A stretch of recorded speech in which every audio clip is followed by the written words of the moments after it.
Ju përshëndes, e nisim bashkë. Limos, si është situata aktuale në Devoll dhe e fini që atje ku ditën e sotme janë regjistruar edhe këto përmbytje?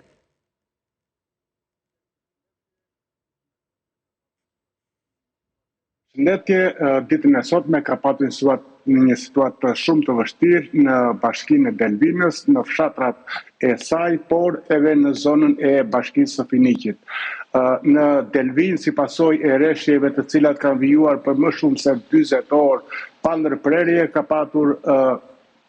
prurje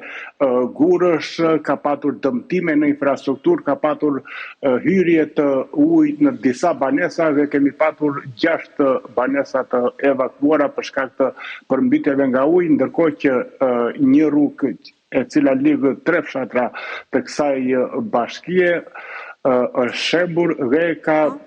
bërë që të komunikimi me këto fshatra të ndërpritet së paku me automjete. Pasditja sotme dhe mbrëmja kanë qenë më të qeta, ujrat aktualisht janë tërhequr, ndërkohë që problematika e shfaqur edhe në zonën e Sarandës, pra në fshatin Çuk, pranë argjinaturës, ku janë përmbytur edhe aty disa banesa të cilat janë ndërtuar poshtë nivelit të argjinaturës së Çukës. Aktualisht situata është lehtësuar pasi edhe uji është tërhequr. Gjatë ditëve tashme pritet që forcat e ushtrisë të cilat kanë bërritur mes ditën e sotme dhe kanë punuar për heqjen e inerteve nga rrugët dhe pastrimin e rrugëve për të mundësuar kalimin e tyre, pritet që të vijojnë punën edhe ditët e në vijim për të mundësuar kështu edhe pastrimin e rrugëve rurale dhe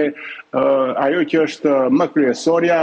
të bëjnë të mundur pra ndërtimin e një ure provizore e cila do të mundësoj lidhjen e fshatrave Lefterov, Kakoviç dhe Varfaj me zonën tjetër të bashkisë Sarandës dhe të Delvinës.